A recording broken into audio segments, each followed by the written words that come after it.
Okay, so I'm thinking about where I'm at and what I'm talking about. And I view the whole topic of AI as being kind of different than a music festival. And I just thought, what do we celebrate?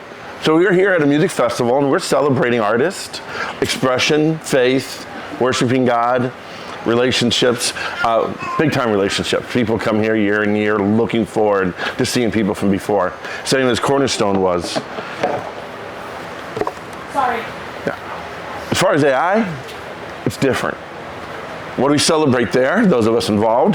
Optimization and efficiency.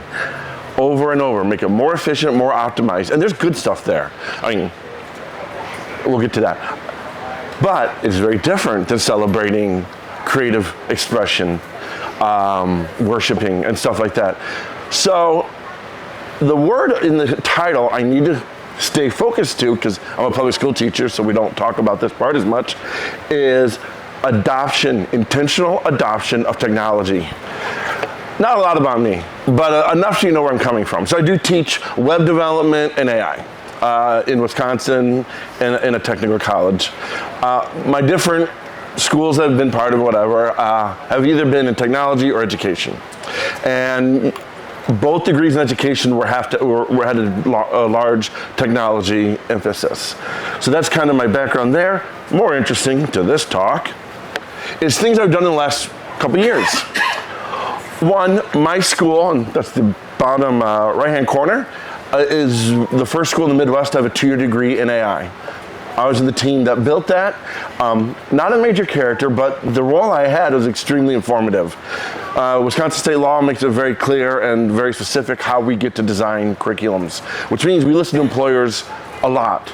And so there were a lot of meetings where we brought local employers, put them in a round table, and then the teachers had to sit in the back like an audience. And then they talked for about 2 hours each meeting about what they need. And I'll tell you what the situation was. FOMA, fear of missing out. These employers, these factories, these executives of some large companies, some very large companies, some very small companies, are afraid that if they don't have a workforce that can work in AI, that they'll lose their business share, they'll lose their market share, their ability to pay the bills, their ability to pay themselves. So I learned a lot. I actually got to do that for 2 schools, which is very weird. 2 faculty from my school was invited another school to participate in the same activity. Additionally, I've been representing my school on panels around town on workforce development and AI. And one panel that I thought was really interesting was Women in Technology Wisconsin, about 300 women and 4 panelists, and I was the only guy in the building. Well, it was Zoom. It went really, really well. Now the other panelists, one was a Google exec and one was a lawyer with expertise there. I represented workforce development and AI. It went really fabulously, but I really was more interested in what they were saying than what I had to say, so it is what it is. But here's the one I think is the most informative for me in this talk, is I've led a team for an organization called HERA, which is this 17 colleges in my region. We get together to make stuff, and we're making a video series on AI, and I project managed it. So I have seen dozens of interviews of executives of schools, executives of companies, and leading scientists and leading engineers. And I'll tell you, you'd think after a dozen you wouldn't hear anything new. 30 interviews, I'd still be like, wow. Like, are you serious? That's what you're doing? That's where we're at? That's what's going on? I'd say every other interview, half, surprised me where we're at and what's going on. So that's where I'm coming from.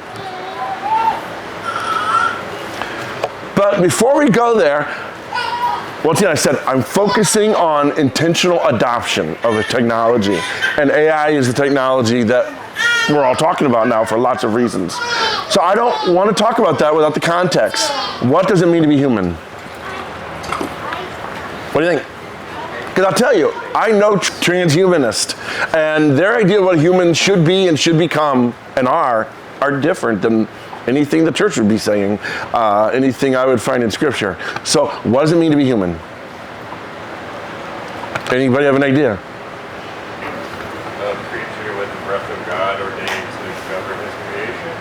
Love it. I'll go with that. Absolutely. Oh. So we can all hear it? Yeah, I need to be able to create. So create in the image of God, right? And then what was the second half? Created in the image of God with the breath of God, ordained to govern his creation. Created in the image of God with the breath of God, ordained to govern his creation? Okay, thank you. Fantastic. I'll go with that. I'll tell you, one that I came up with that was kind of simple is when I was a kid and I first heard it, it bugged me. But now I get it. Son of Adam, daughter of Eve. I never got it. I just thought C.S. Lewis was trying too hard to make his world a little different. That's what 9-year-old Matt thought. Or maybe, I don't know what I was. Now I get it. In that world, there were other sentient beings. It was a necessary differentiation. That's kind of where we're going in this conversation. It is a world where we may not be the only way of looking at things. And not a lot. Where I'm really going to go is make sure that we hold on to the humanity. And I'm going to use a very non-Christian phrase, but I kind of like it, living our best life as a Christian, as God intended. So that is kind of what I want to talk about in the realm of AI. What I see happening is God made his children out of dirt, and man is making their children out of sand. It's absolutely true. Sand is what silicon is made of. And Silicon Valley is named after the fact that's what chips are made of. And this is absolutely what's going on. I actually read a book relatively recently called The Spiritual Machine by Ray Kurzweil, who's a futurist, very much an atheist. And he actually absolutely believes that machines will come up with a religion. And the question is, will they worship their creator, us, or one of their own? And that's his big question. Now, that's a ways away.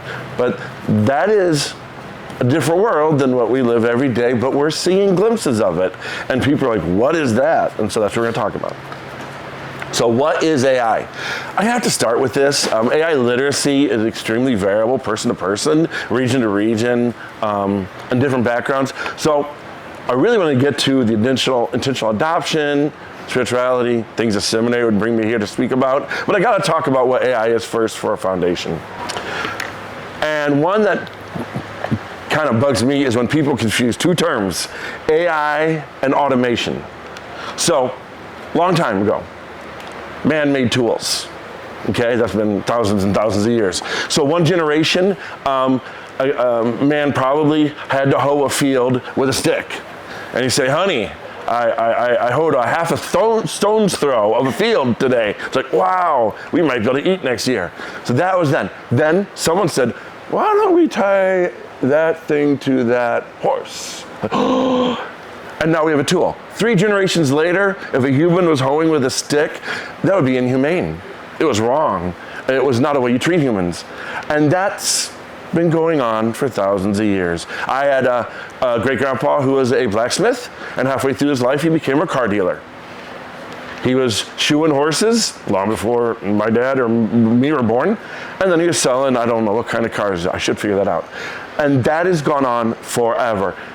The next stage from tools is automation, and that is when tools in combination do tasks humans were doing.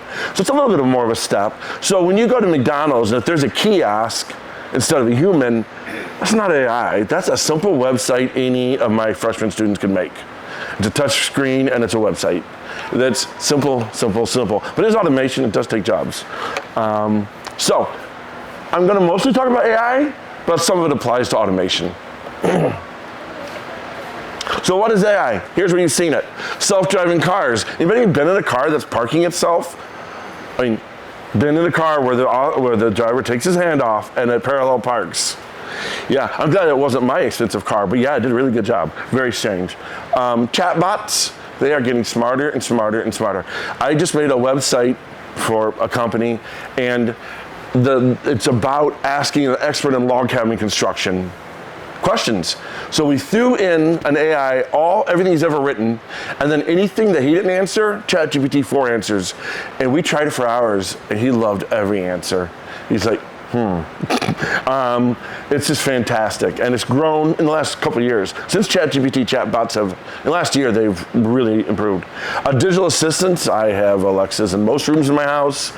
Optical recognition, you can't do self-driving cars. So there's something, we have a hard time imagining that a car can do better than a human. We have 2 eyes. There's no limit to how many eyes I can put on a car. I can have 10,000 eyes. And the day will come, it might be considered unethical to drive with a human. You only have 2 eyes. But now I would not trust a self-driving car, but that could come. Recommendation systems, huge. And it's been there for a long time. It was about 10 years ago, I was making a quiz in Word, Microsoft Word, and I was trying to come up with the wrong answers in a multiple choice. So I went to Google, I said, words that start, and I said, words that S, and it said, start with V. I'm like, how did it know that? That's one of the most uncommon letters. And I was in Word, and I was not talking. It knew. Recommendation engines have known a lot. There's a famous story about 10 years ago in the big data world of, I believe it was Target, if it's not Target, sorry. A father and daughter are in the store, and she gets an advertisement that says, hey, here's prenatal vitamins. And he's like, marches right up to them and he's yelling, he's like, Dad, I need to tell you something. And that's how he found out his daughter was expecting, because Target knew based on where she walked in the store. That's a pretty old story, and it's a verified story. And then navigation.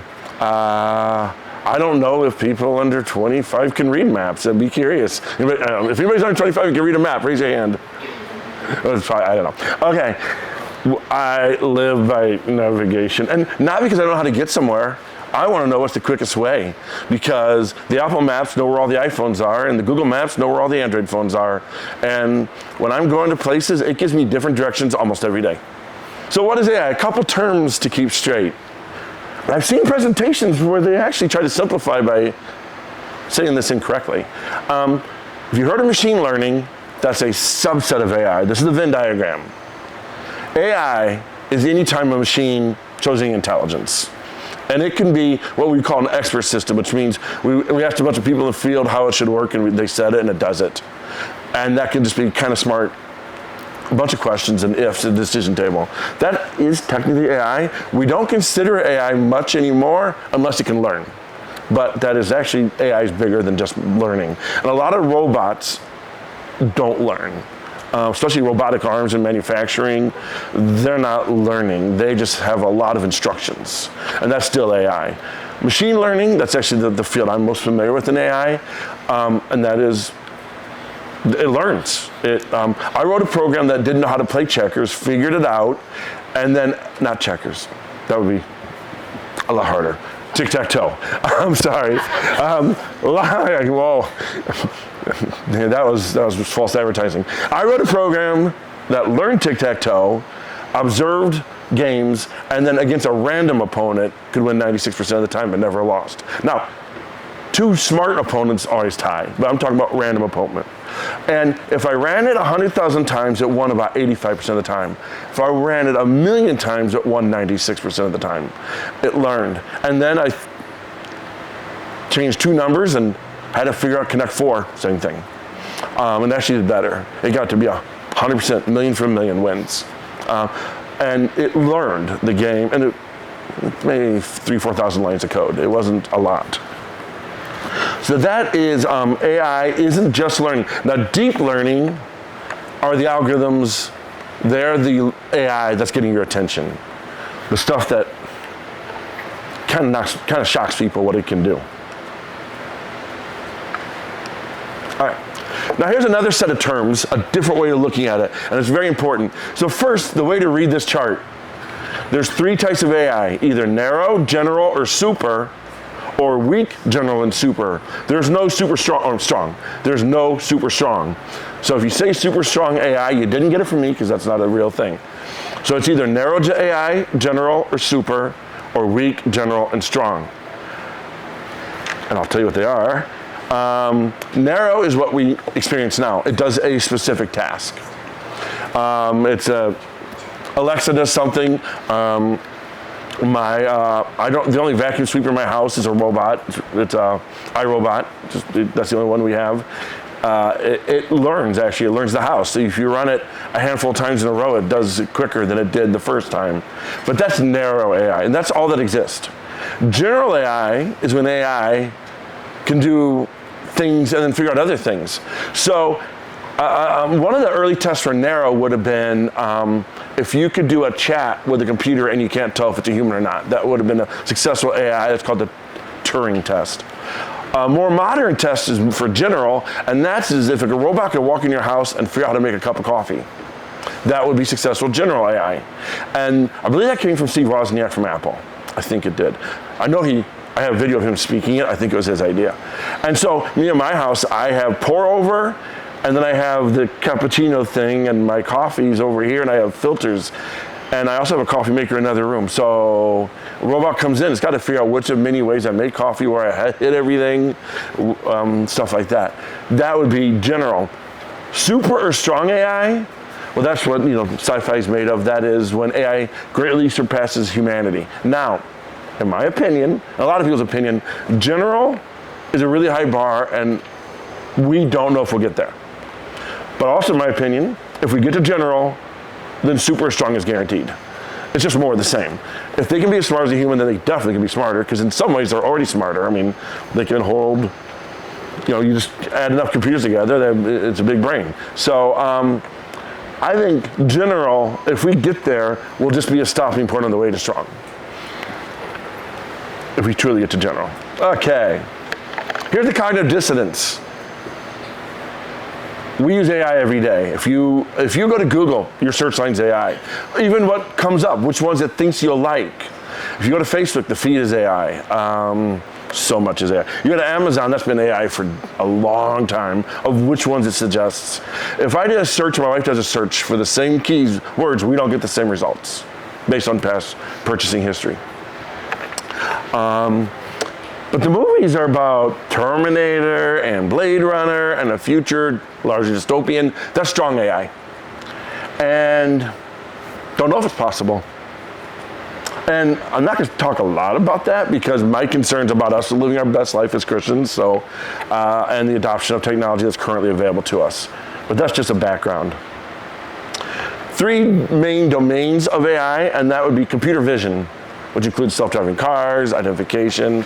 It's used a lot in manufacturing, where they now have cameras that look at each widget to see if there's a imperfection, stuff like that.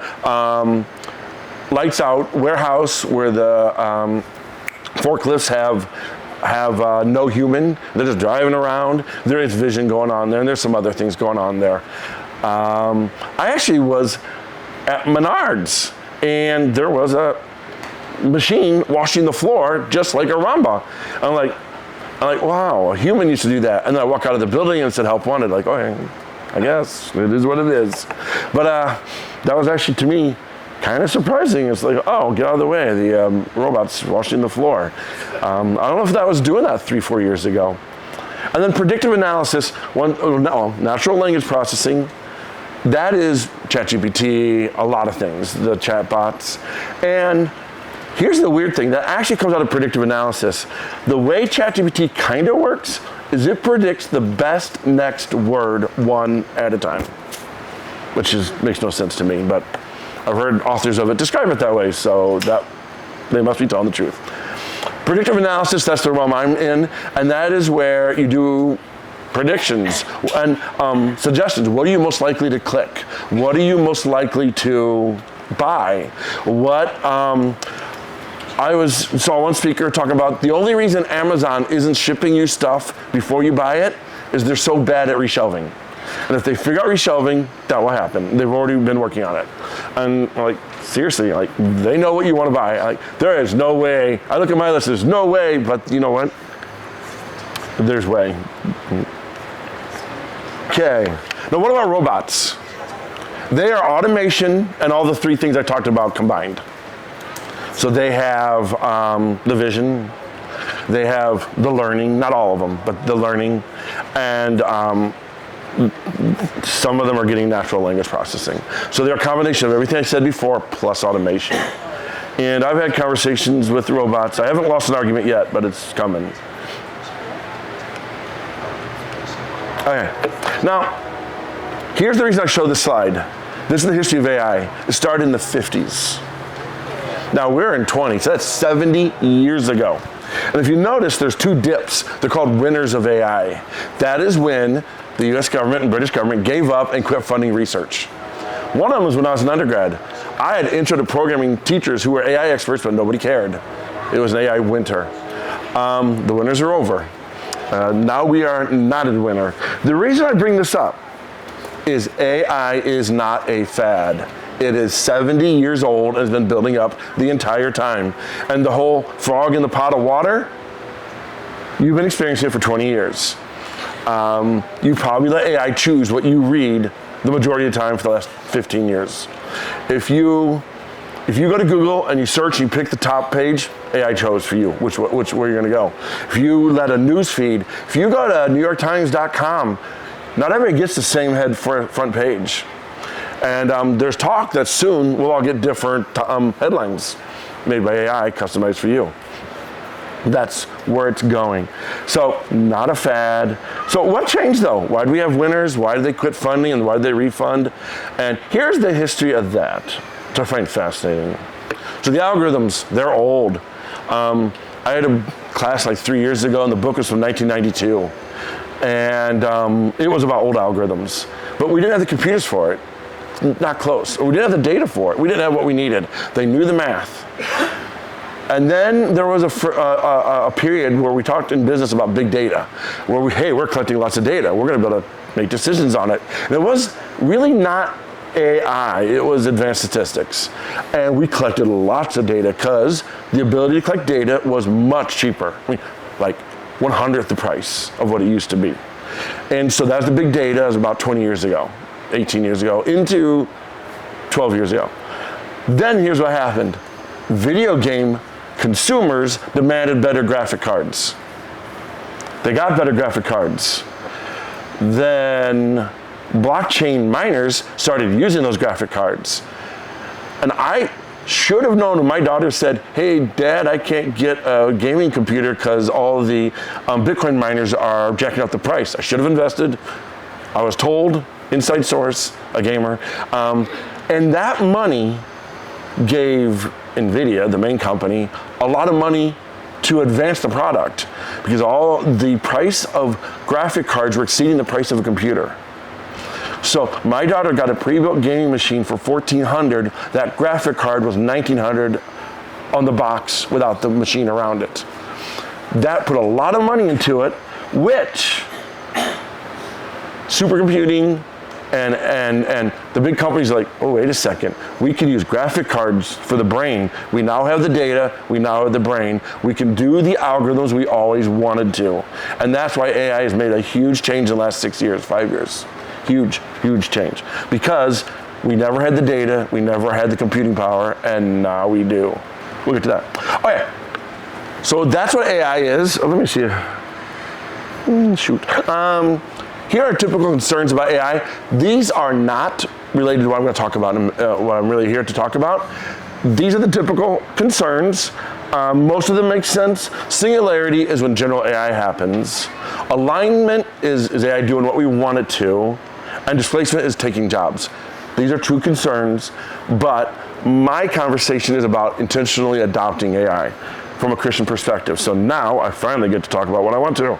So here's a statement I've really been embracing. It's actually a quote from me. That are humans becoming more like machines as machines are becoming more like humans. We are adopting our lives to the machinery we have. And we do that for cars. You know, and cities are designed around cars instead of trolleys, except for a few cities. So it's the same thing, but we're doing that in our personal lives. And then the effort in AI and the effort in robotics is to make them more human-like. So there's this, all right, so here's my focus. I have 4 things. Why do we believe what we believe? AI has an issue there. A couple. Why do we do what we do? Why do we embrace relationships? And why do we view ourselves the way we do? So those are the topics that I really wanted to talk about as a Christian in the world of AI. So why do we believe what we believe? The first thing when it comes to AI is I'm concerned about algorithms choosing what we read or choosing what we view, choosing everything. I go to Netflix and you can't tell there's 10,000 movies there. It looks like there's a couple hundred because they chose.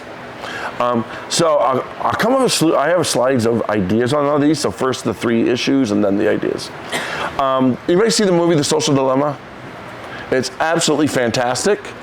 So when that came out, I got all excited, and I actually applied to be in a discussion group for the next year. So every Friday, I was in a discussion group with about 100 people with Tristan, the guy from the movie, and we discussed these topics.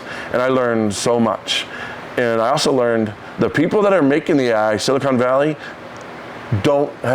they felt uncomfortable talking to a Midwesterner. And they're like, so, could you explain this? Like, I do not represent the whole region. Even though out of 100 people, there's only 3 of us. We started every meeting with a gong and a moment of silence. It was a really neat group. I learned a lot, but they want to do better, and they don't have our background. They don't have our point of view. Also, let's see, what am I have the feed there. Yeah, so that covers those 3. So I am very concerned about the algorithm. I do have solutions on what I do about that. Then the deep fake. So when I did interviews with all these people in this video series that's coming out October 1st, I hope, I had 2 last questions.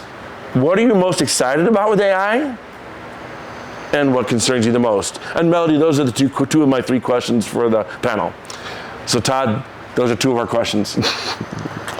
And a lot of the security professionals I talked about were most concerned about deep fakes. And what is that? The original is not Tom Cruise. Now, as of now, it is not that hard for software to identify this. We probably have 3 years on that, maybe 5.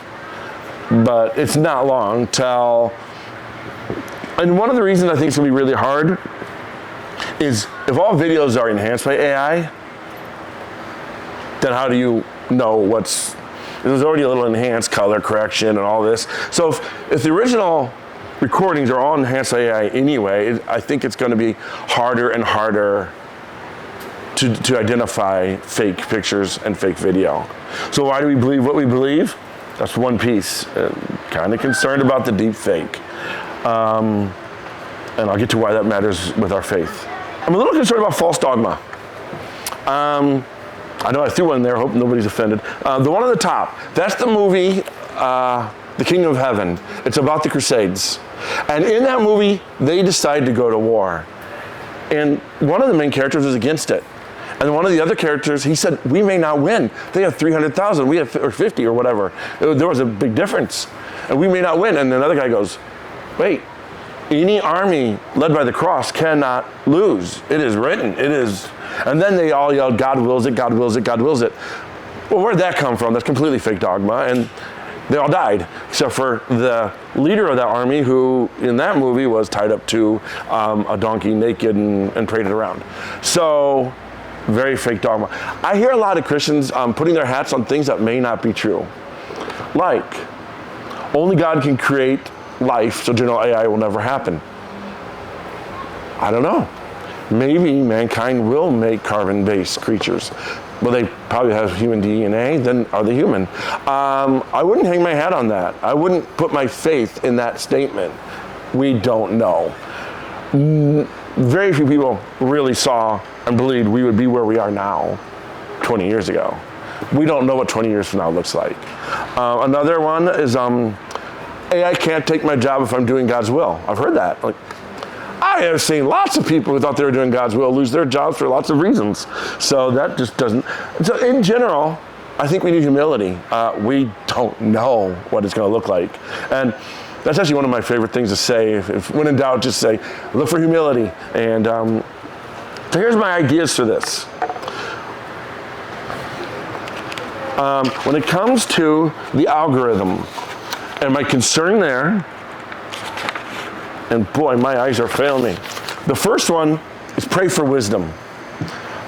When you're reading the news, if you're passing along, when you see a story on Facebook, I'd also be cynical, but discernment and critical thinking is going to be more and more important. I also believe you should mix it up.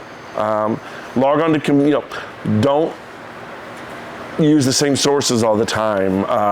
If you have a chance to look at a news source on a computer you're not logged into that doesn't know who you are, try it. Stuff like that. The deep fakes. Pray for more wisdom. Pray more on that one, and be more discerning and slow. And we're not there yet, exactly.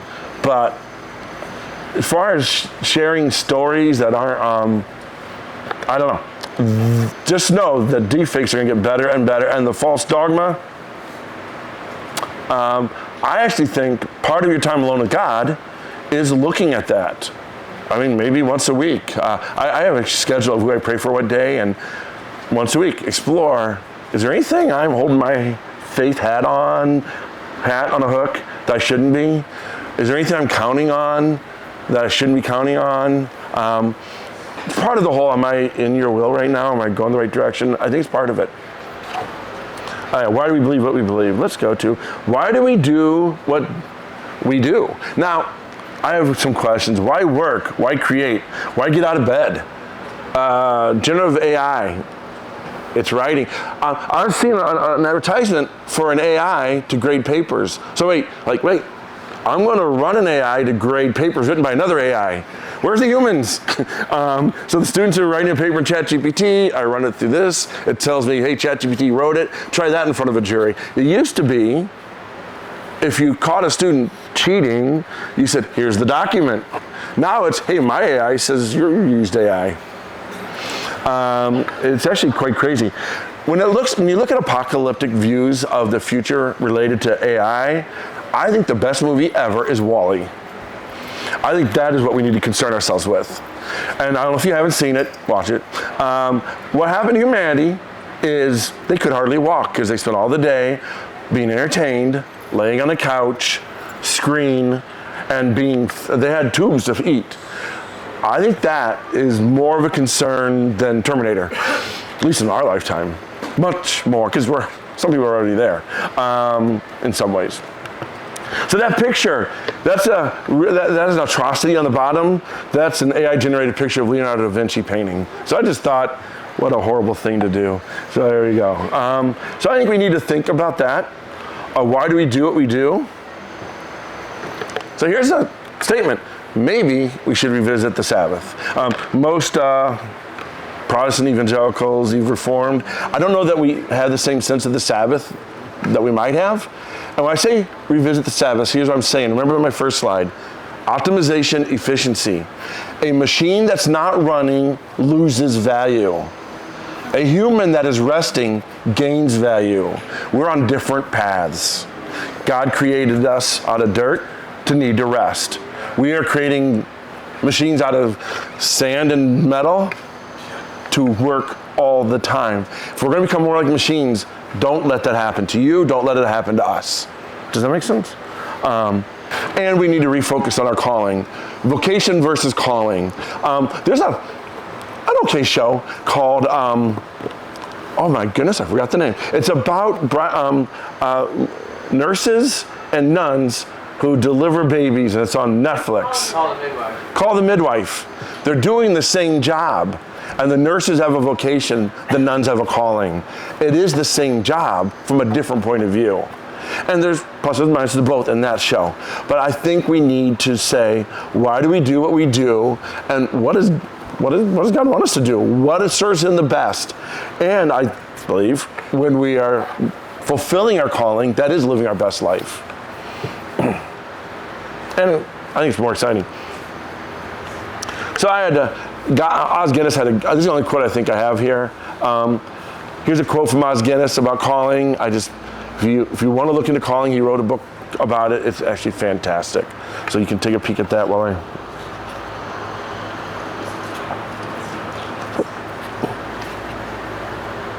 Okay, so far I talked about why do we believe what we believe.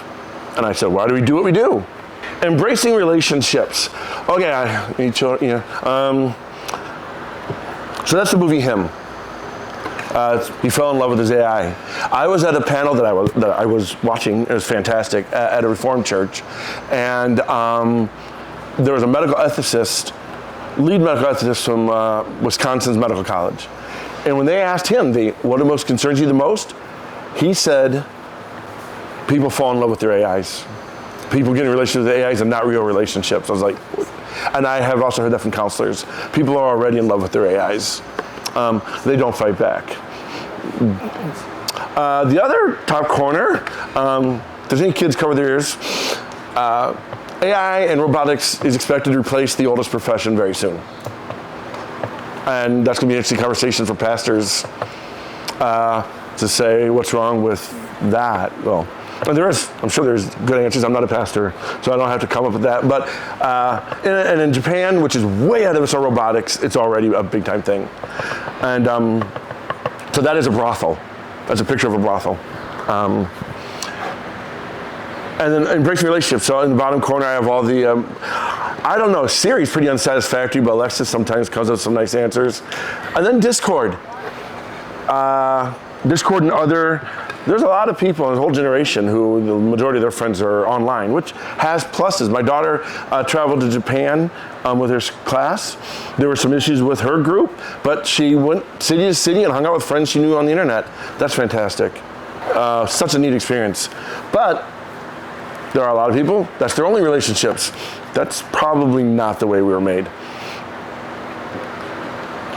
Here's one I came up with recently and I'm the most excited about. And maybe it's a dud, so I'm going to see people nod on this one.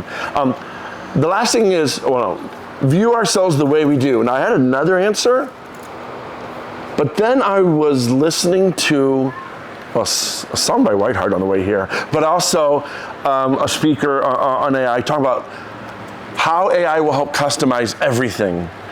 And they said, you will finally get jeans that fit you because they will be measured to you exactly. Like maybe women can have pants with pockets and you will get what you want.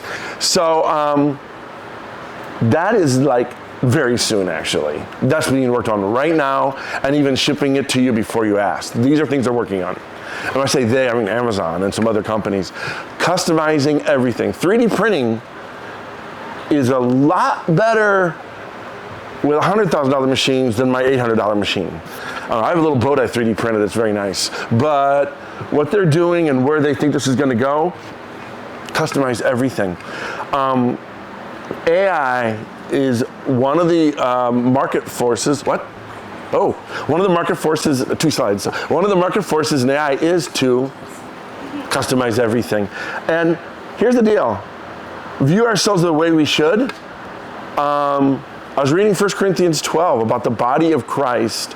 We are not just an individual. And if you take the headings away that weren't in Scripture, it looks like it's only about the fruits of the Spirit. Take those away, read it without the numbers, read it without the headings. And there's a sentence there, I know I'm taking out of context a little bit, but it's there saying, no one can tell you you don't belong. Now, if you're going to take a scripture out of context and make a t-shirt, they should have made that one. That is what people need to hear. You are part, how do you view yourselves? You're part of the body of Christ, if you're Christian. That is what's being offered, not a perfect individualized word customized to you. You're part of something bigger and no one can tell you you don't belong. That is not the message that the world has heard from the church in the US. So, and AI is going the other direction. And come on, good day. This was the obvious answer, how we view the way we do. We're made the way you described at the beginning. So I wanted to begin the way, I want to end the way we begin, except I had to ask ChatGPT this question. Create a quote describing what it means to be God's image bearer. To be God's image bearer is to reflect His love, wisdom, and grace in our actions and character, serving as a living testament to His presence and purpose in the world. Well, that's not really a bad answer. It is what it is. That's the world we're in. I suggest that we are very intentional as we embrace and decide how to interact and use technology. Okay, sorry I took the whole time. Any questions?